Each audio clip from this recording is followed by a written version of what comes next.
We want to get started. I'm juggling the agenda a little bit today.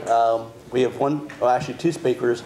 The first was invited by Marty to speak to us about Israel, and I'm moving her up on the agenda. And I'm going to let Tamar Shamir, did I pronounce it right? Why don't you come up, and I'd like you, even before you start telling us about Israel, mention why I moved you up on the agenda because of your visitor today. Oh, yes. So, first of all, thank you, and I'm coming up. Really thank you all. You're welcome. What a great way to start the week. And you were going to be my highlight, but someone stole the show. So my name is Tamar Barkan Shamir. I do have a whole tongue twister name. And I've been living here in southern Jersey for 7 years, along with my family. We relocated here through my husband's high-tech company in Israel. And from the 4 children that we brought over, once they completed high school, they went back to serve in the IDF. So I have 2 soldiers at the present moment, a boy and a girl. And this morning at 7:30, I heard some noises in the kitchen. So I walked down. I thought maybe it was my cat doing something she shouldn't be doing. And I see my daughter in the kitchen. So the IDF sent me a little gift home for the high holidays for a month. And she decided it would be nicer to surprise me so I wouldn't go crazy cleaning the rooms in the house. I said, why did you surprise me? She said, because then you'd be cleaning for the past few days. So that was my highlight of the week. You were supposed to be the highlight of my week, but you understand that she did steal the show. So thank you for moving me up so that I can go have my first bagel of the week with my daughter. And thank you for having me. I am so sorry I'm not here to talk about Paris or Italy. It would be so much easier for me. As a travel coordinator, I'm here because Marty and I did meet a while back when things were a bit different and calmer, but that still doesn't scare me from being here today. And we talked about the option of presenting a seed. Just a seed, don't worry, there's no tickets for sale today, no one's getting on a plane, but a seed to think if perhaps we can create a beautiful opportunity for this group with spouses, without spouses, if you have friends, Jews and non-Jews alike, to get on a bus called Destination Israel. And I know that's a very funny thing to bring up this morning, because if anyone watched CNN before they walked in here, the last thing you're doing today is probably buying your ticket for Israel. That said, our anthem in Israel is Hatikva, which means we have hope. And without hope, we are really not in good shape. So, hoping, and I know, not that I'm involved in any of the decision making back there, but I know better days are ahead. I know Israel. I know what you can gain from Israel without even knowing you. And I know that a trip to Israel strengthens more than a trip anywhere else. That's why that'll be the last time I refer to it as a trip. It's a journey. And a journey to Israel is something that is priceless, but it's costly, but it's priceless. And my agenda in my travel coordinating business, which is called Israel is Real, is really to find your peace, with an I-E and an E-A, find your peace and connect Israel to you. Now, I have itineraries that would be great for family trips, for groups, for educational trips. I even have someone in the room, Mike Perloff, who witnessed one of our very special trips, which was a trip with IDF soldiers, and we met a whole delegation of them in Poland for a week, and then return to Israel with them. So the agendas are very, very wide, and my challenge is to try and coordinate. If it's 4 couples, if it's 8 couples, or if it's 20 couples, or 20 singles. Once they show interest, we start a conversation. And I only create the itinerary after I understand who's on this bus. I come from education. I could sit all summer and complete my lesson plan for the year. I don't do that because I don't know who my students are. So I believe the same with traveling to Israel. Who are you? Who are you? Who's going to Israel? And then to plan the day, the agenda. Maybe someone is bringing their friend who's not Jewish.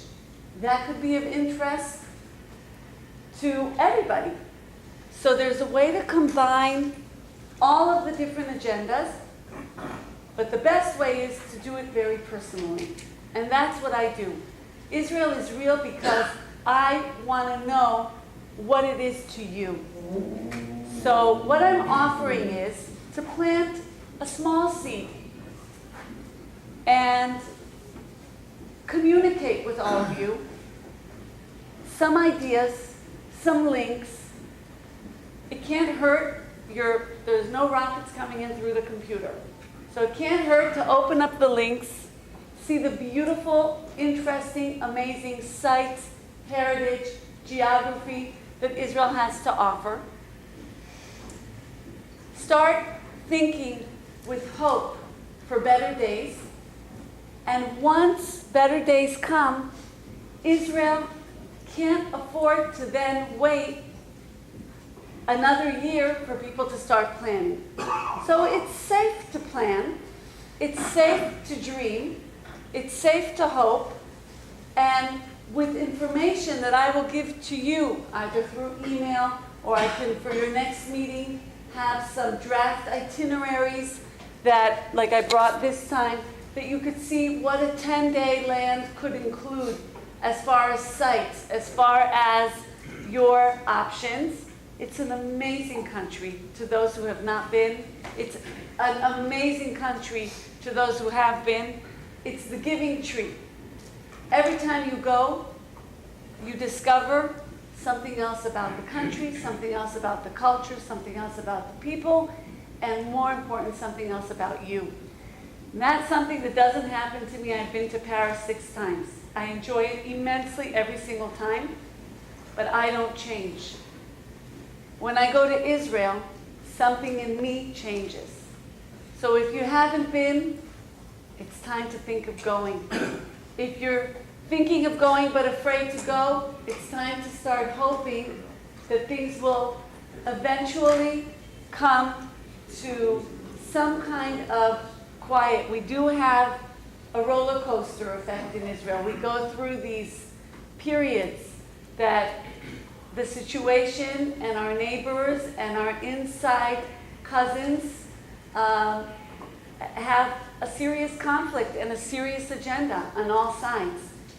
And that said, I hope one day you see it from up close, safely, but understand it more than CNN reporting it. It's very, very valuable to be there, to meet leaders, to meet the army people, to meet the settlers, and the other side. They also will be happy to have a bagel with you in the morning and explain what what they're hopeful for. So all I want is for you to allow me to plant a seed of hope. That, for me, because believe me, my business right now is living on hope, but Israel is living on hope. And I just want to share that seed so that you can, and hopefully we can, all plan for the future, maybe the near future. Spring is coming, summer's coming, Winter break is going to happen again. I don't want to get on a plane tomorrow either. I'm very happy my daughter came this way, I'll tell you. But I really think it's an important thing for us to do, for Israel to know we're still planning without committing anything and without feeling like we're, being a little irresponsible, responsibly planning ahead. So thank you for, first of all, giving me even the opportunity to start this process. We'll see where it takes us. I can tell you, as far as going tomorrow morning to the bank, because that's where people always stop. I want to go to Israel. It's between the flight and we can, depending on how many people. And of course, we're not staying at the penthouse in the King David. We can be looking at a $3,000 to $3,500 trip. So it's not, Cabo San Lucas, more expensive. This is definitely an option. Doesn't have a price tag of $5,000 a person. It has a very friendly rate if you're willing to travel nicely, but not luxuriously. If you're demanding this to be your luxurious trip, it's across the street and $200 more a night.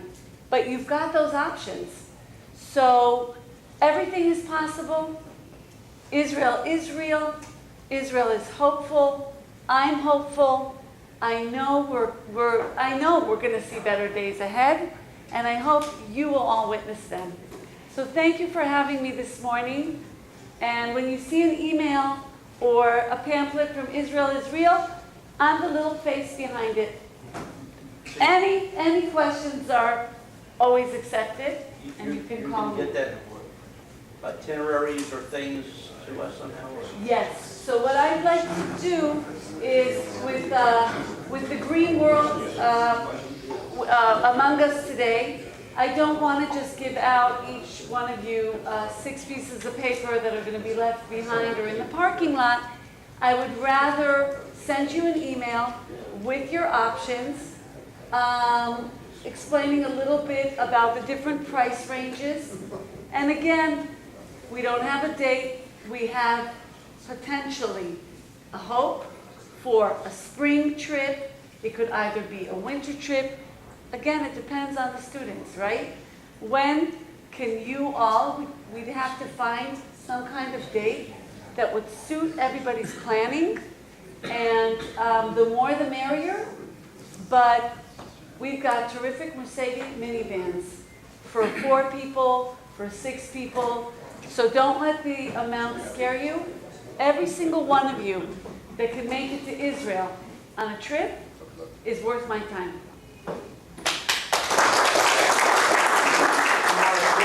Information of Randy can send it out there on the fire. Please, I will need your email address, Randy. I'd love to do that. Question first? Yeah, I have to give him my email address because I have a new email address. Oh, so you'll give Randy, That way it goes out and there. that way it'll go out to everybody. Any other questions? Yes, is that an armored Mercedes? For you? Absolutely. Where you sit, we're going to put special windows. Okay? No, Randy will be in front, we'll be behind. Tamar. I have a question. I know it's not a room at the penthouse, but I know my wife's criteria, and it's a little higher than mine. Let's just leave it at that. But how does it have? Yeah, does it have indoor plumbing? Does it have plumbing? Yes. I mean, what? When I say 3 stars rather than 5 stars? exactly. So first of all, you have to understand, as a trip coordinator or planner, I need you to come back and rave about Israel like you would from anywhere else you go in the world. As a trip coordinator, I also really appreciate your time. Meaning some people, this isn't just a trip or a journey to Israel, this is their vacation. So we have to find a way to make that happen. And so when I say that the low-end trip is the low-end stay, it is not in the Bedouin tent. It will be in a very nice hotel. We do have luxurious hotels. And you know probably the King David, the David Citadel. Those are the 5-star luxury hotels. On the other hand, the Sheraton, the Hilton, the Carlton, the, but no, we don't have a Motel 6. And the boutique hotels are all beautiful, and what you would call here, it's not Holiday Inn. Even the low end, not that I have anything against Holiday Inn, but even the low end is a beautiful hotel. So we're talking about hotels with pools, air conditioning, beds, electricity, Wi-Fi. Yes, I'm not taking anybody camping. We're not going to hike Masada. If you want to hike down, we'll meet you down. We'll meet you at the bottom. But there is a beautiful trolley. Some people have been to Masada and say to me, I've been there 3 times. If I go one more time, it's to jump off. I have nothing to do up there. Fine, we go to the spa while the others are doing Masada. So again, who is on the bus? What is their agenda? Is what directs this. As far as budget, you're the boss. You're the boss. I'm the information. And I don't want to fool your expectations. So if you and your wife want to use this as a vacation besides a great trip, then you might want to add or subsidize the luxury part. And that's an option. You've been on one. Or 2 or 3 attendants. But I think I speak on behalf of many people here. Please convey to your daughter our admiration. Thank you. Thank you. Oh, I'm so excited. Thank you. So I am going to my daughter, who's a tank instructor. We never let her use the car, so she really got us back. And she sends her father riding on a tank, waving. And my son is in the drone unit, and he's witnessed a very, very special time, I would say. And I say to them on the phone, I can't wait to meet you again because I need to get to know you. And they say, that's exactly right. We're different, and we're so grateful for everything that we've been through. And the people of Israel are exactly that. They're grateful for what they have. They have amazing resilience. Life goes on. Cafes are packed. People are going to the beach. And, oh yeah, that's a siren. So that's unbelievable. I admire it every day. And I just hope we have quiet and peaceful days ahead. And thank you again. I hope you have a great week. And I look forward to hearing from some of you. All the questions are acceptable. My job is to turn your question mark into an exclamation mark, and we're on our way. Thank you, Tamar. Appreciate it. Thanks Thank for your time.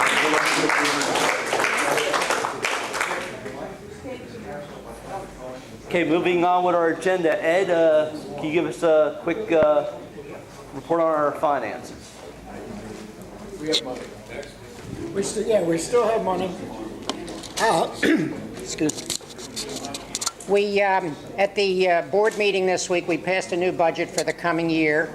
I think everybody will be happy to know we're going to continue with the $7 breakfast charge, no increase. We had a proposal for a discount for wearing your shirts, but it was voted down.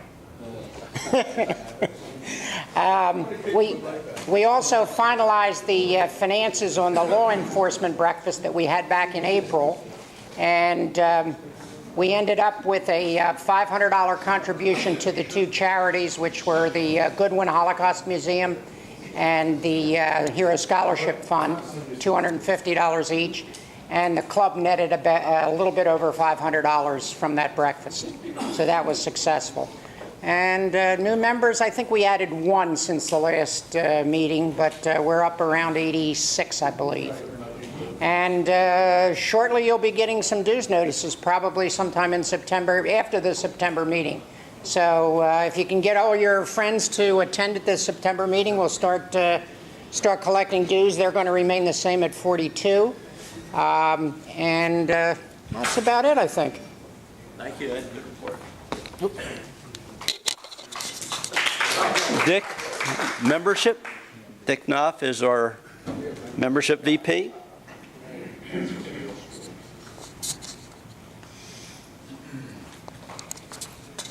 Well, you heard it here, 86 members. What do we have? How many do we have today? About 33, I think. 33. Where the other 51 or something? I can't count. Whatever. Hopefully they'll be coming. All I can say is, by the way, we have a couple of new people here. Howie Goodman, want to stand up? Give us 2 minutes on who you are and why you came here. Well, Alan is my upper cousins, and I spoke, he emailed me that we have this gathering, and I don't know anybody in Edgewater Park where I live, so I'm wanting to expand my Jewish ties, so to speak. I was listening carefully to what the young lady was saying about Israel. I have a niece and nephew that made Aliyah years ago to live in Yerushalayim. I have another niece and nephew that are planning to go this year, and very pro-Zionist. And so I'm affiliated with the men's club. To me, it's very comforting knowing that there are more people out there like myself that will support Israel and want to see peace, which is a hope with the ladies that I take. So I'm just glad to be here. Right. It's Well, amazing here of men, and even the Jewish Community Center is amazing. I never been inside here, took a tour, but I did coming over to the far end of the building here where we are. Right. I passed a lot of things. I'm very impressed. So I'm looking forward to attending as many of these functions as I can. right, thank you. Yeah, well, by the way, I have to say, Howie emailed me the last couple of days. He was somewhere up in upstate New York and had a function last night and told me if he came here, he'd probably do it on about 3 hours sleep. So thanks a lot, Howie, for making that effort. Even though you are wearing that Yankee stuff. I'm a Red Sox fan. Anything else? What else? As I said, this is the end. Does anybody know? Oh, I'm sorry. Yeah. We also have Mark. Want to get up, Mark, and tell us who you are and why you're here? But it's a nice club, and I've been here for a couple of meetings, and I'm probably. Oh, great. Hope you join us. Thank you. Anyone else? Anybody else? No, I can't sit down because it seems like the shirts, the logo shirts, are missing. Does anybody remember taking a bag? What was it, an Eagles bag? We are missing the bag of shirts, so I'm not sure where they are. There's I think about a dozen in there. I'll even double check when I get home, but if somebody inadvertently picked it up, And check your call, place. know where they are. Keep in mind for membership, when you join, you get a shirt and a name tag. You're great for cleaning windshields. Maybe somebody's using Anything else? I think we covered that. Okay, good. Thank you. Okay, Good. thanks. And the last, I'm sorry, one of the things, surveys. If anybody hasn't filled out their survey form, get him. get who? the new guys. The new, well, they got to become members first. You got to pay their $24. 42.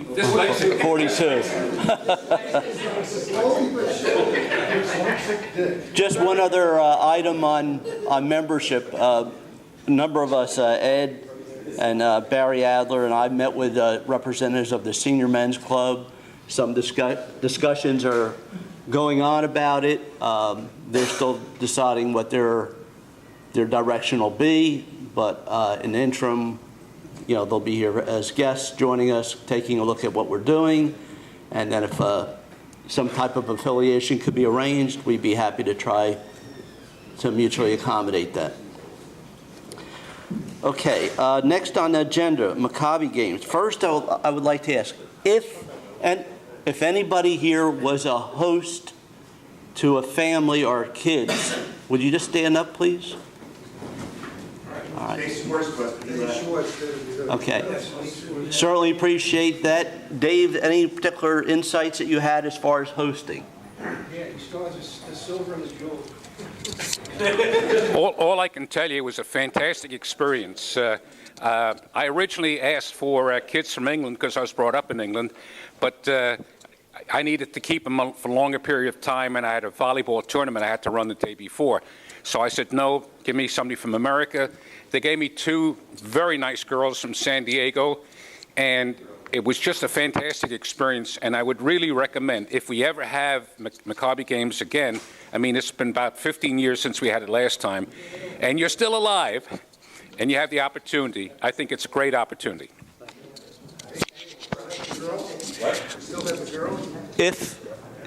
If you were a volunteer for security during the event, would you stand? I will get to it. All right. Look at the turnout that we had. It was really terrific. So those gentlemen could sit down. And if you were a key person in organizing the masterful security of the event, will you please stand up? I'll tell you, Bob deserves really a tremendous round of applause. I mean, it was always meticulous. I know it wasn't just Bob. I know Dave was involved too, Dave Snyder, but the planning was meticulous. I was so impressed with every aspect. I only got the opportunity, unfortunately, to be there the one day for security. But, you know, Bob really brought some really great attention to us and really made us shine, and I really do appreciate it on behalf of the organization and personally. Thank you. Okay. Did you want to add any? Well, you don't have to hold that. Yeah, you can just leave it on the table. Oh, okay. Okay. Just out of curiosity, anybody who was either a volunteer or a host, stand up. What's the percentage? Pretty big.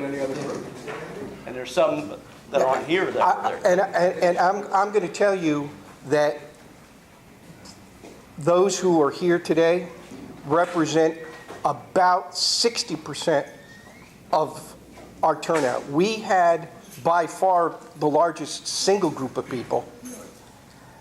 We probably had one of the highest percentages of participation over the course of the 7 days. Maccabi ran 7 days. Yeah. You guys can sit down. And let me tell you, let me tell you something.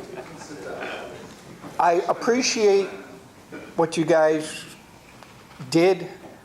I could not do my job if I didn't have people I could depend on. And I knew that our people were going to show up. I hate to tell you how many people didn't show up and how many people we had to, shall we say, move around. And there were people behind the scenes, Marcy Lahab in particular. Without her, she found people for all types of positions. And we were, as far as security goes, we were just a small cog in a very, very big machine which just ran super well. And the support that we got from law enforcement was absolutely amazing. I don't know if any of you guys realized it, but on site at Eastern was a command center which was represented by every police department that was involved in the direct protection.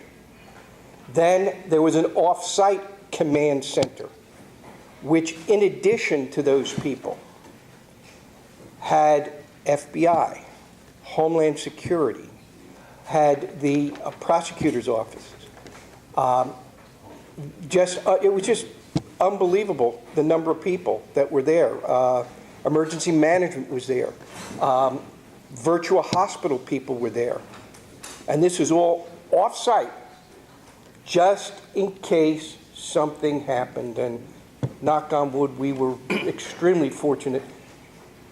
The worst things that happened was, odd stuff. Some kids were joyriding through one of the parking lots, that type of thing. But as far as any other incidents went, non-existent, just non-existent. The participants, the athletes, were a pleasure. 11 years old through 16-year-old, a pleasure. Well-behaved, well-mannered, and very thankful for everything you did for them. Host families did an excellent job. The visitors, the spectators, most of whom were parents of the athletes, just couldn't say enough about how well organized and how well treated they were. And just an aside, Dave was talking about the British group. My wife ran into parents of one of the athletes in Great Britain over at the Cherry Hill Mall. Wife just came out of Steve Madden, and my wife heard the British accent and said, "Oh, by the way, are you here for Maccabi games?" And she said yes. And she said, "You were Steve Madden." And she says, "Unbelievable. I just bought 4 pairs of shoes for what it would cost me for 1 pair of shoes in England." I ran into the same family 3 days later looking for directions to the promenade. I think they're going to go home with a lot of stuff. Again, I want to thank you all. This was an amazing experience, and knock on wood, hopefully most of us will be around the next time the opportunity comes. But I will tell you that I have never seen cooperation amongst the JCC people, the non-JCC people, the law professionals. It was there absolutely no friction at all, which, as you know, if you have any experience in dealing with some of the groups in this building, that is a miracle unto itself. Again, thank you. Thank you. Great job.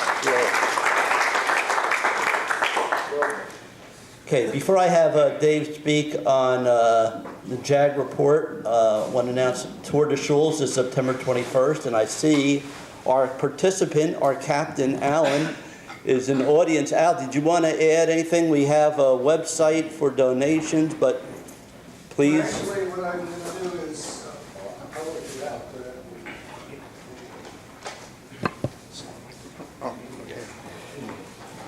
up. I will have Randy Accorsi send out a blast email in the next few days with information for those of you who would like to make a donation. The beneficiary is Camp Ramah. This is the 3rd year that the ride is going to take place. It starts at Temple Sinai in Dresher, and the route takes you out to Congregation Beth Shalom in Elkins Park, back to Temple Sinai, and then out to Tifereth Beth Israel in Bluebell. Altogether, it's about 45 miles, lots of hills. I myself am very passionate about bicycling, and I've been doing charity bike rides for 16 years and have raised about $50,000. And some of you may recall that 4 years ago, I even did a ride in Israel to raise money for the Arava Institute of Environmental Studies, and I plan to go back there next year, so you'll hear about that then. Donations, of course, can be handled through the website.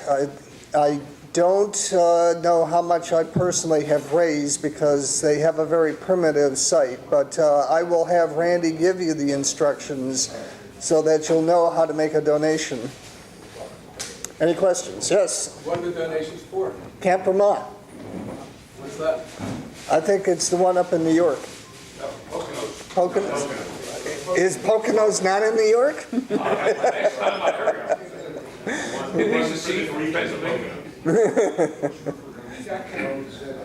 Al, thank you, and good luck, and we'll look forward to how you do. For those of you who followed my posts on Facebook, you know that for 8 weeks I wore a boot on my on my right foot. I'm now out of the boot and I'm wearing an orthotic, and I have done some bike rides. So I'm back in the saddle. Good.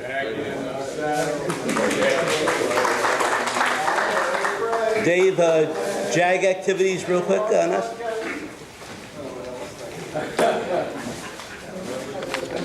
Before I discuss this, I want to get back to what Bob said.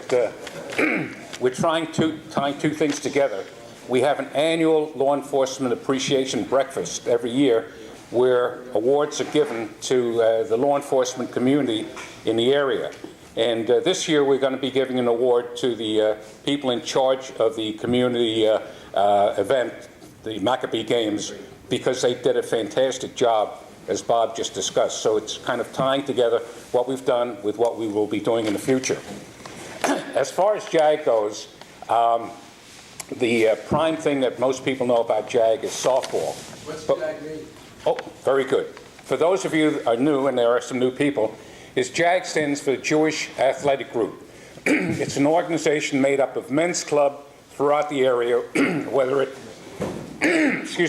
whether it's conservative, reform, and also Orthodox, to get together and compete competitively. Jewish guys getting together with other Jewish guys, doing things that they like, but also meeting other people and so forth. It's been going on now since 1996, so now we're in our 18th year. And so what we have is softball is by far the tail that wags the dog. We had a very good season this past year. Unluckily, we didn't make the championship in our division, but we also had a great season getting there. As Don will know, he's on the team. We also have other things there, which are not as well attended because a lot of the people there send things out only to softball players, and it doesn't get out to the general membership. However, we have done a fine job of surveying people. So if you haven't completed surveys, or if you're new, please complete the survey, because that'll tell us what you're interested in. As far as what I'm talking about now is if you say you're interested in a sport, we will be contacting you. Now, we have a program coming up in the 4 months to end the season starting next month. On September the 14th, by the way, these are all dates when the Eagles aren't playing. They're all on Sunday. September the 14th is going to be racquetball. October the 19th is going to be bowling. November the 9th is going to be tennis. And pinochle, which is not going to be on a Sunday, it's going to be in an evening, probably a Tuesday evening. It's going to be early in December. What we will be doing is I will be sending out to Randy the announcement for the tournament to go out to everybody. But we also have, if you completed the survey, we also know whether you have specifically indicated an interest in a sport. And there'll be a specific email that gets to you. In case you click something off because it's to everybody, this will be addressed directly to you. And in racquetball, we have two people, Don and Robert Bliss, have indicated interest in racquetball. We will be sending things out directly to them. The next month, again, about 3 weeks before the tournament for bowling, 9 people here have indicated interest. We sure as hell ought to have a team. Racquetball is an individual tournament, it's not all singles. For bowling, you have to have 3 players. And if you come up with 9 players, what they do is everybody bowls and the top 3 scores count.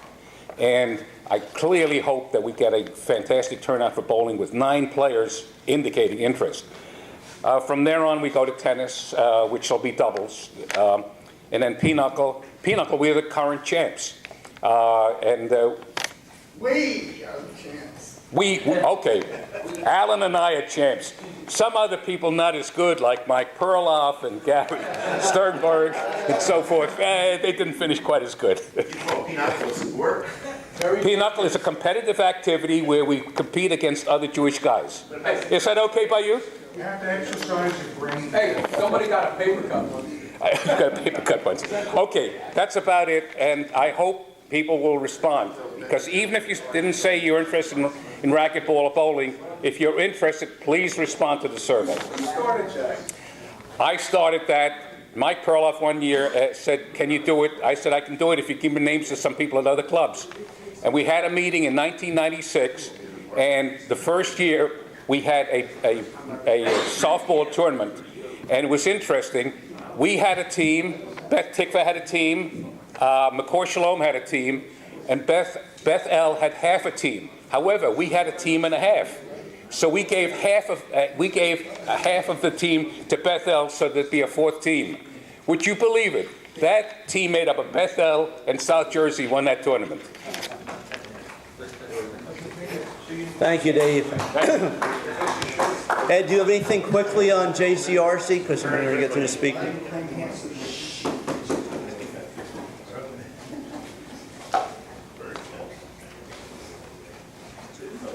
Before I report on JCRC, just a reminder, we have a music and book exchange.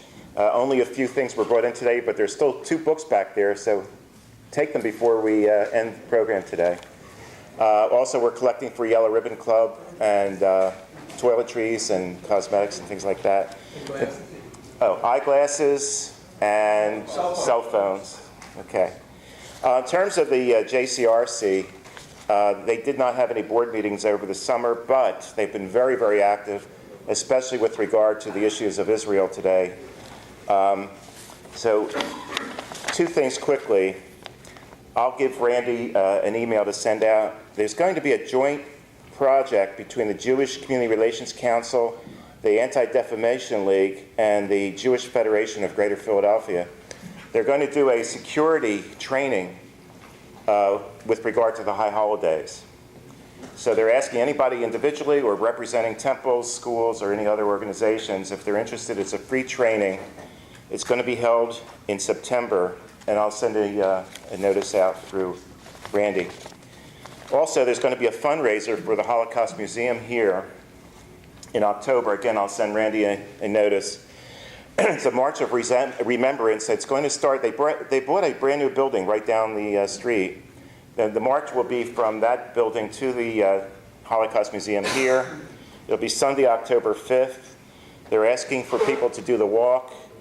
It'll be $18 for students, $36 for adults, $54 for families. They're looking for sponsors as well, so somebody might want to choose to sponsor this event. There's going to be a keynote speaker, very interesting. It's the daughter of a righteous Gentile who saved Jews in Poland. So she'll be a keynote speaker here. So I'll make sure that Randy gets that notice. And lastly, did you remember that you did a survey, the Jewish Pop survey? We have the results. Did anybody else get the results? Okay. If you want, I'm going to put them, spread it around, hand it around if you want, and take a look at it. For those of you who did the survey, I was a little annoyed because there was no chance to put any narrative in. So it was strictly what the answering the questions. But I'll pass that around and see if you're interested. 2 things. Do we have dates from the JCRC as to such events such as Middle East Institute so we can effectively plan our calendar? I know that there's a tentative date, but I don't have it, and they haven't had a board meeting to solidify it yet. Could we get the tentative date? I will make every effort. For what? For Mideast, if there's going to be a Mideast. I think it's February 27th. February, usually March. Question, Alan? this security training that you're talking about, is this information also going out to those organizations you Yes. mentioned? Because my daughter works at the Jewish Federation of Greater Philadelphia, and if any of you heard the story, they had a security breach a couple weeks ago where a pro-Palestinian group of Jews snuck into the building under the guise of dropping off food for the food bank. Once they got in the door, they brought in about 30 of their people and had to sit in protest. What were they protesting? Okay. Thanks for that report, Bob. Can those results from the survey, are Are they available so that we can actually get a copy of it? I have no idea, but I'll. Yeah, they're available in the Federation Suite. They have multiple options. Okay. To the lobby. Okay, two quick announcements. One, I wanted to thank Dick for bringing in a case of shampoo for donations. Good job. And if anybody is interested still in fantasy football, our draft is Tuesday. If you are interested in becoming an owner of one of the teams, you must contact me tonight. Tuesday is our draft at La Terraza. And with that, I'd like to... On that fantasy football thing, you don't have to know very much about it, because the winner is the person who ends up having the fewest injuries by the players, and it makes the season so much more fun, because you're not just following the one team that you're in. I have a question, Mike. I have a phone, but I don't know how to erase its memory, so I haven't handed it yet. How do you do that, you know? We'll talk offline. Okay. Okay, and with that, I'd like to introduce our guest speaker, Dr. Kapoor, TK, is okay, from Virtua Health System, and he's going to speak to us today on healthcare reform and what it means to you. TK.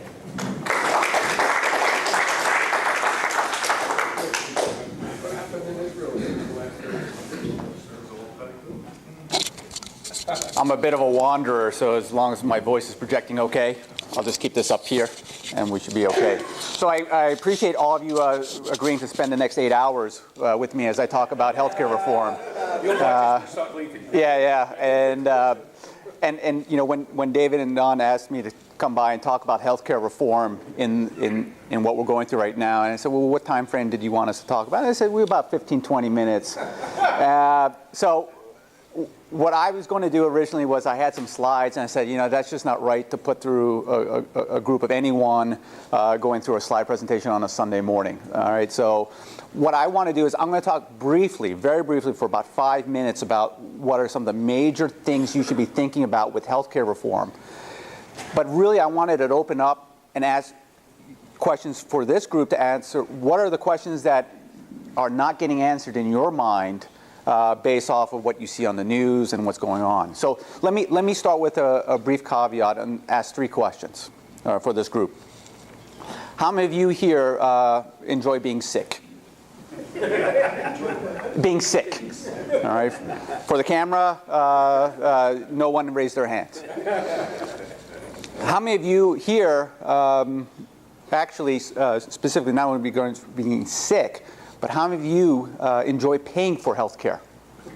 Paying for it. Actually enjoy paying for health care. Okay. Also for the So also for the camera, no one raised their hand. Okay, great. So first 2 questions everyone passed. Here's the trickier one. How many people here in this room individually, when I say you specifically, or you and your family, currently get good value for what you pay in health care? A remarkable raise of hands across the board. Okay, so the majority of people. Does anyone feel that they do not get good value for what they pay for health care right now? We got a hands up? Any other courageous souls?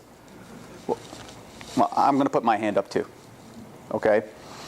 And I think that's the conversation that is occurring right now across the country, and that is in terms of value that we're spending for our health care. Right now in the United States, per capita, we spend about $7,000, give or change, which is about double about any other country in the industrialized world.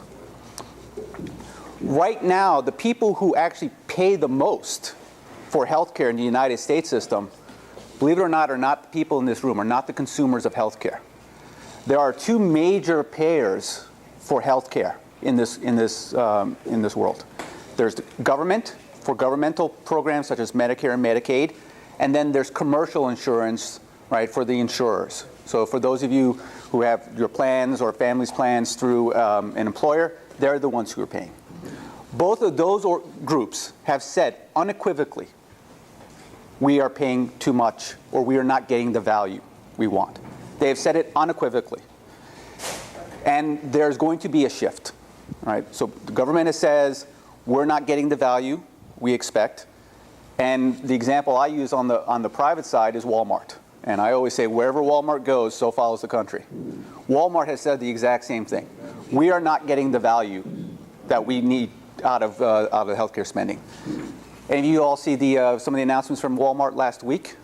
Some interesting announcements last week from Walmart, right? So Walmart already offers $4 prescriptions, not all prescriptions, but all the generics. They're now going to offer for their employees, and it's not a negligible number, it's 1.1 million employees, $4 clinician visits.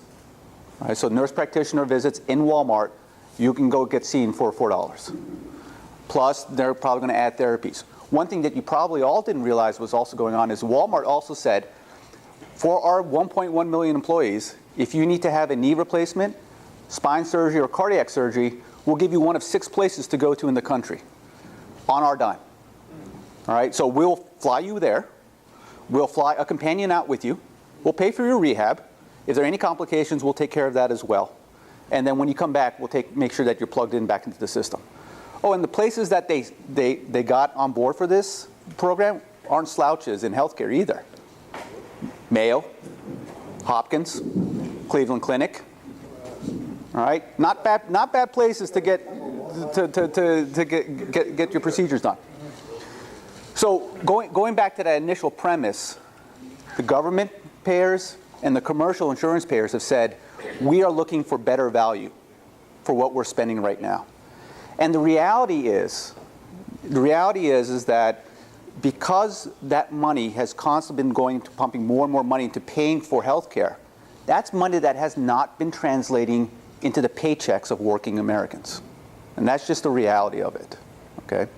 I'm not saying that healthcare is responsible for all of the woes in economics, but one major point is that for every car we sell in this country, significant portion of that car is going towards healthcare, which makes us less competitive with other nations. So the question then comes down to is how do we maintain our good quality of healthcare, our very good quality of healthcare, yet come up with a better system such that there's less waste and more efficiency and we're getting more value. And that's really the conversation that's going on right now. So we're talking about going from a volume-based system where health systems are going to get paid for each procedure they do to value-based propositions in healthcare where health systems are going to get paid based off of what they do for their community, how effectively they manage the health of their community, and how well do they engage their community in terms of taking care of themselves.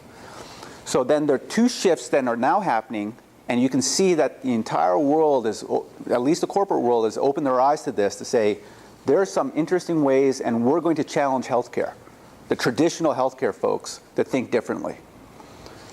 And you see the announcement from Tim Cook from Apple about a week or so ago. All right, Apple now considered its moral duty to help improve and fix healthcare. All right.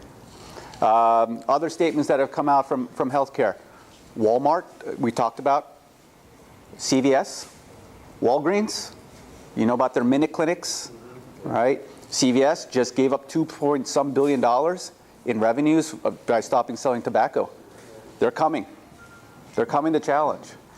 And I think, this could be a point of terror in the minds of healthcare organizations, but the reason why I'm glad to talk about it at Virtua is because within our medical group, we embrace it as a great opportunity and a challenge. How do we go about learning from people who are challenging us to think differently? How do we go about embrace and engage our community to think differently about healthcare? How do we get all of you on board as a community? And those are the type of questions we have in our mind. We don't have instantaneous solutions, but this is the type of things we work on every day. So I have the fortune of heading up clinically a medical group called Virtua Medical Group. I have some colleagues here, including manning the camera. I didn't know, Dave, that you had the multitask ability. We have now I know who to go to tape all of our meetings. So okay. Truthfully, we didn't know we had. Yeah. We're still waiting to find out. Yeah. So we're a group of 250 doctors that came together over the last 5 years to say, as a group of 250, we can start leveraging things that we couldn't do as individuals. So we have 250 doctors together now, 50 nurse practitioners. We cover 151,000 people call us their home base for healthcare right now. We run everything from primary care through geriatrics, pulmonary critical care, cardiology. We have maternal fetal medicine, obstetrics, it goes on and on. So surgery, the full gamut of everything. And I'm sure I left a whole bunch of it off, but David's here to keep me corrected. So the question that we want to do, and then I'll just leave it up to that, and I said 5 minutes and I went longer, of course, was I'm going to ask you, what can we do better as a medical group to help meet your needs? Where are your frustrations? What are the things that we can help get ourselves better at, such that you can achieve better health for yourselves and your families in the long run? So I'll stop right there, and then I have a series of questions, and I'll go for as long as you tell me to, Don. First question. You named groups that are looking to help reduce the burden of healthcare.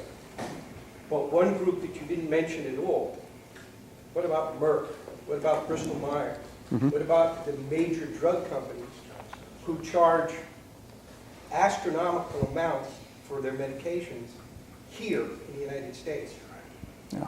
Who charge 10 times, 100 times less in the rest of the world. And when a major company can put some pressure on them to negotiate, that $50 drug now becomes less than my copay. Yeah. How come they're not in this? You bring up a very good point, and actually I had a very similar viewpoint as well, and then I looked at some of the numbers and my viewpoint completely shifted. So pharmaceutical and device companies account for less than 15% of healthcare spending in the United States. The vast majority of spending comes from hospitals and physicians. All right? So hospitals and physicians are the vast majority of that. When health systems and physician groups will get together and start leveraging their strength across the board and saying, hey, listen, we're a group of 250 doctors, we're a group of 8 hospitals, and we all come together and say, on behalf of our patients, if you don't get your pricing together, we're going to go elsewhere. I think that's where the real opportunity is going to come. That's my 2 cents on it. But it becomes a point of debate at that point. Mark? Yeah, I just came back to California. I was visiting my son and pregnant daughter again. They live in Silicon Valley. They're involved in the Kaiser system out there. Yep. Now, this is a fascinating system. Everybody's an employee of Kaiser. So there are no doctors don't receive fees, they're on a salary. The labs don't charge for procedures because they're owned by Kaiser. The hospitals are owned by Kaiser. Everything is owned by Kaiser. And they get absolutely phenomenal care at a much lower rate because there's no profit margin. Correct. There's no churning of patients for doctors to get more, whatever. Everybody's an employee of the company. There actually is a profit margin at Kaiser and in not-for-profits, and actually the majority of healthcare systems in this country are not-for-profit. There are some that are for-profit. There are always, I guess, there are operating margins that they're called. Those operating margins then get reinvested back into the foundation. And it's the same thing with Virtua. We're a not-for-profit health system. Anything that we have positive left over, we use to reinvest back up. That's, for example, we built a new hospital in Voorhees. We reinvested our monies for that. Where the big advantages come from systems like Kaiser is that Kaiser now, the health system, bears the risk of whether or not that patient does well. Right now, who bears the risks in our system are the payers. Right? So whether it's Medicare, if you come into my hospital and I don't do a great job and you get rehospitalized, I get paid again. Right? But in the Kaiser system, where Kaiser is responsible for the cost, they get X amount of money to take care of a patient. If I do it more effectively, cost efficiently, and more importantly, if I give very, very high quality, such that I actually solve your problem, you don't come back to the hospital. That's where the savings comes in the long run. So that's where we're seeing, and the term for that is population health, where the risk is shifting towards the health systems to say, We want you as a health system, the payers are saying, we're going to tell you as a health system, we need you to bear a little bit more responsibility for the outcomes of these patients. Ed was, It pains me to go in the same direction as Bob Greenberg. One of the things that disturbs me, I've noticed that certain prescriptions are not paid for by the insurance companies, whereas they will pay for things like surgery, that if they pay for the prescriptions, they could avoid the surgery. And I don't know what could be done by the medical community to pressure the insurance companies to be a little bit more insightful. So for example, I know 2 people who went through bariatric surgery for weight loss. And there's a medicine now that works effectively for weight loss. Insurance companies don't pay for it. Correct. In alcoholism, there's a medicine that reduces the craving for alcohol, and yet they'll pay for rehabs. Any thought about how the medical community can help with that? It's, I could have planted you any better. Everyone go on. So in our health system, we changed our motto to Virtua helps you be well, get well, stay well. We too recognize that there's going to be a dramatic shift in the health insurance market. And so when I'm talking about healthcare reform, there really are 2 aspects to this. There's healthcare reform and then there's healthcare insurance reform. Right? So let's make sure that we always differentiate the 2. What's going to happen with regard to this is that we recognize that the insurers right now, and actually the CEO of Aetna said it, we are no longer in the insurance company business. And the CEO of Aetna said this. Okay, that's pretty remarkable for that person to say that. Because what's going to likely happen over the next few years, and we anticipate 2016 and further, is what we saw with the public exchanges was really an experiment. Right? It was actually a relatively small number of people. If you look at it across the 300 million people in our country, it was about 8 million signed up. And you can, leaving politically, whether you agree with it or disagree with it, 8 million people signing up for it was a learning lesson, that 8 million people wanted this. What we're going to see next, we're pretty certain, are the companies are going to say, we're going to set up our own exchanges. Not public, we're going to do private exchanges. And they will be far more sophisticated about it. Listen, Walmart, Target, Lowe's, they've already started this conversation. They're going to go out and say, we're going to go out to market. And we're going to give our employees vouchers, right, for $5,000 or $6,000. And we want you to go out there. That's where it's going to shift. Because companies like, health systems like Virtua are going to actually, we're going to actually offer our own product too. Okay, so we're actually aiming to try to get a product out to market by end of 2015, early 2016, where we can say, if you sign up for our plan, the risk is on us. And therefore, now I have the ability to say, you know what, I am going to sign you up for your, I'm going to pay for your preventative medicine. I'm going to pay for your gym. You know, right now, if you're an employee at Virtua, all of our 8,000 employees at Virtua, we self-insure them. So we have every single incentive to keep them out of our own hospitals and certainly out of other people's hospitals. All right? All right? So because at least within our own health system, I can control the costs and keep going from there. I take about 7 or 8 pills, at least, and most of what I take are generic, and it's fine. I mean, what I'm saying, my doctor doesn't see me to care. And what I'm saying is, like, your doctor, let's say you take the, I take a generic. Now, when he'll contact the pharmacy, they most likely, at least ours would do, you do the generic, which is less money. I mean, does it matter that much? Is there much of a difference, I mean, between generic and non-generic, other than, the generics are less money? I'll answer that by saying that we use generics in the hospital. So we use generics in the hospital. Yeah. All right. So what you're getting in the hospital is also generic because we too have to pay very high prices for brand name medications.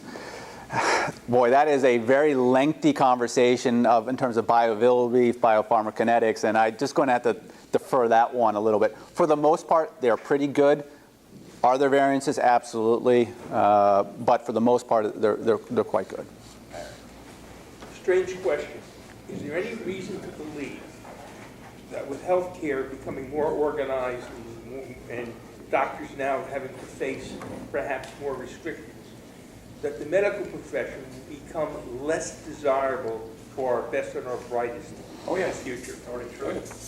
Yeah, so you could, well, see, I'm invested in that, right? Because therefore it's like, well, what am I doing if I'm not the best and the brightest anymore, right? And why did I go into this field? There are a couple things that have shifted, all right? There are a couple things that have shifted. Medicine, from the perspective of being a career, of the physician who gave up everything, right? The physician who gave up everything, gave up their family life, was willing to go on call 24 hours a day, single practice. The way you ran your practice for years and years and years, it just doesn't happen with the generation of people coming out today, out of medical training. But you could probably argue that not medicine, that's more of a millennial generation piece of it, to which you can blame Mr. Rogers because everyone's special. You can say whatever you want about it. But there's a flip end to that, and that is the generation that's coming through right now also has their strengths. And if we can work to their strengths, what they're really good at is looking up things like that. Right? No more memorizing from medical school. They'll look it up in a few seconds. Oh, this is where the information is. So I think that's where the future of medicine is going to be if it becomes more of that collaborative team sport. I don't know if it's going to go to the point of, you're going to get your Twitter feed. But one of the things we're doing in our medical group is, if you have a question about your health, why do you have to wait to get an appointment weeks and weeks, potentially months later to get your question answered? What if you would say, hey, I want to make that phone call. I want to get my question triaged. Oh, Nat, no worry about that. You'll be fine. Versus saying, I need you to come in. I think that's where the opportunities come in if we start getting more creative on how we do things. We have two more questions. I'm going to ask Larry, the waiting, and then Dick. I was wondering if you could address what many experts say is the root cause of why medical spending is so much higher here in the U.S. than anywhere around the world, and that's the fear of malpractice suits, the whole litigiousness of it, defensive medicine, test after test. Could you talk about that and what sort of reform might be down the road there? So you're really referencing tort reform and medical malpractice liability. As it relates to the way cost. Doctors... Probably one of the best articles written on this was by Atul Gawande. And I don't know how many of you are familiar with Atul Gawande's writing. He's a Harvard surgeon who writes just beautifully on healthcare. He has a website, gawande.com, Gawande, writes for the New York Times, the New Yorker. He wrote something called the cost conundrum, where he went and compared institutions or states that had very protective legislation for physicians versus not nearly as protective legislation. The two states that had the most protective legislation for physicians are Texas and California. Right, where the insurance, or sorry, the payout for pain and suffering is capped at $250,000, compared to Philadelphia, New Jersey, where you see claims for millions and millions of dollars. There was no substantial difference in his study based off of that. Last two questions. I'm going to have Len first, and then Dick, and then that'll be. I've been with a GP for about 28 years. He's talking retirement. If I went with your organization, you have a lot of doctors in there, would I be paired with a particular doctor, or am I going to walk in and whoever happens to be next gets me? If we do it the second way, then shame on us. Okay. All right, then shame on us if we did it that way. One thing that is interesting is that in healthcare, people tend to spend more time shopping for their cars than they do shopping for their doctor. All right? They'll research, I really like that type of seat because it's perforated leather and it's got air conditioning. Versus having a connection with someone who's clinically understands you, but also personality types. Some people enjoy being around me from a physician. Some people say, you talk way too much. All right? So I'm not right for everybody. But what we need to do is, and what you bring up is something very good and very intelligent in saying that we need to give patients a better way of learning more about their physician, because for the most part, what they do right now is they look up and they look up a name. It's like, that looks closest to me. What we do now is, in our access center, we actually field 1 million phone calls a year for our medical group in our hospital. So when you call in, we find out a little bit more about you in our consumer relationship management system. We know based off of your phone number actually where you're calling from. We say, you tell us what you're looking for, and say, well, you called 888 Virtua 3. It says, I'm looking for a primary care physician. Well, first thing people generally look is location. But it's not always location to home. It's sometimes location to work. That's usually can be more convenient. But I'm looking for a male physician, a female physician, so a physician who is over 50, a physician who's under 50. We give all that information to try to help match you up. We're not as good as Facebook is right now, but we recognize that's where we need to go. Dick, last question. Yeah, I think one of the problems I sense is the fragmentation that exists. I see a heart doctor, and it's all basically preventative for the most part. At Penn, I deal with urology at Penn. I deal with gastroenterology through Virtua, a doctor here. My GP is at Virtua, it's associated with Virtua. So it's really fragmented, and yep. I find I have to do the shopping. When I call a car dealer, I get a lot of good information by going on the internet. Looking for a good doctor is a lot tougher, I would think, because there's a lot of questions. And that makes it really hard for the patient. The consumer, rather. The way I answer that is, I'll put you in my situation. I had to get a minor procedure done, surgically done, and I went to find. Well, I based off the recommendation of my GP. So who should I get this done by? And I said, I'm going to research a little bit more about this. And then I realized I couldn't find out anything about the surgeons that was going to. I'm in the field, right? I mean, how ridiculous is that? Is that I don't know anything, or I'm in the field, but I'm having trouble figuring out how good this person is what they do. So we're already starting to see some things in the marketplace shifting this. If you do a Google search for a doctor, you'll see their health grade reports. But how meaningful is that? Certainly if they're not, they're 3 stars or lower, done. But if they're 5 stars or higher, maybe they're really nice to people, but they really don't know what they're doing, right? So it's like you got to be careful with that.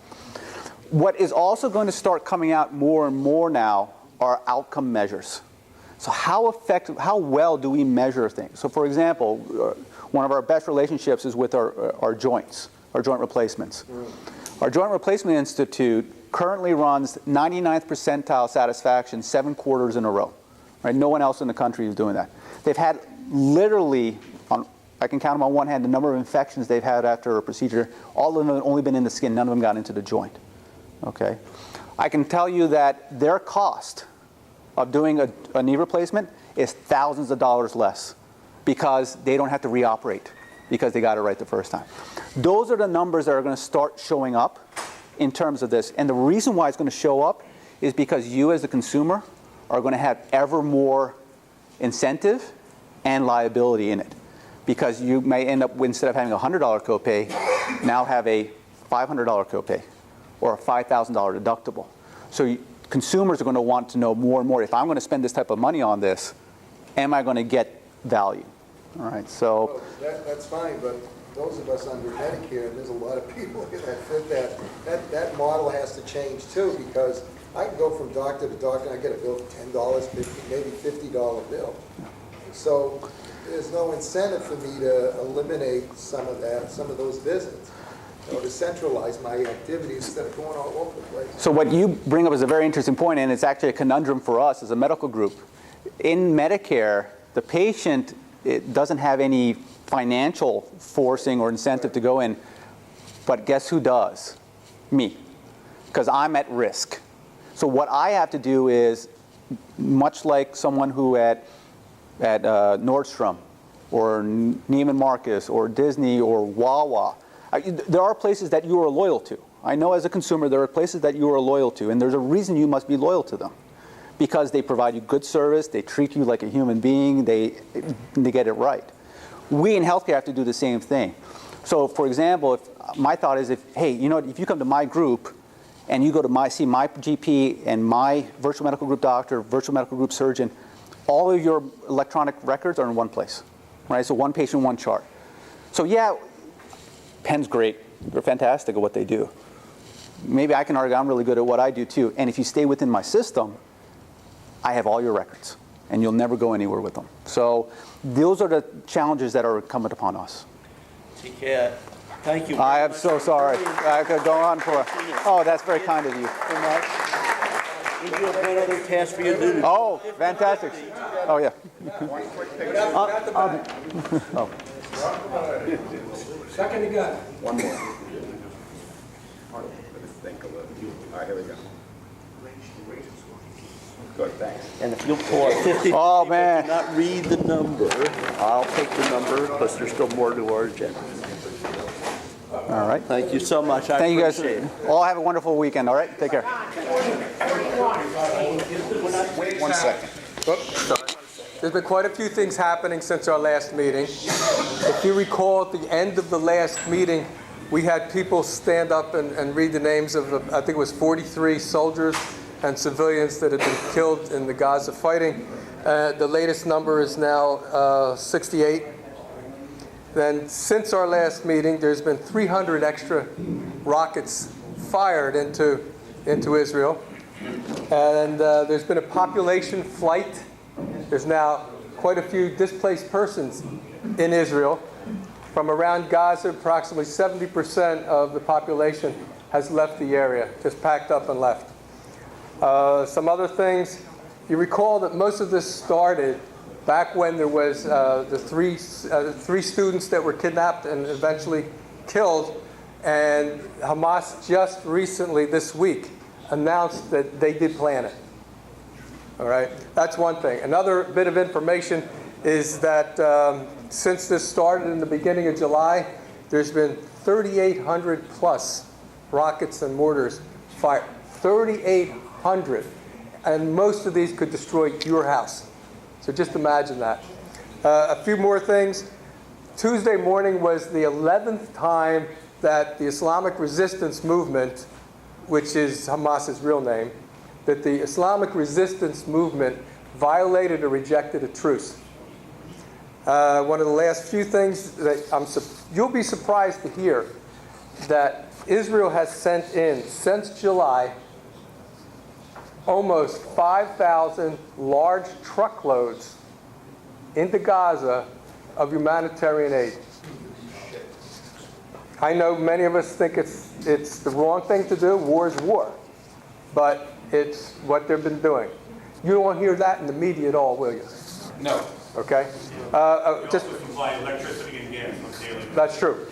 And when the supply of electricity was cut off because one of the missiles struck one of the power lines, Israel had their people put themselves at risk under fire to repair that power line.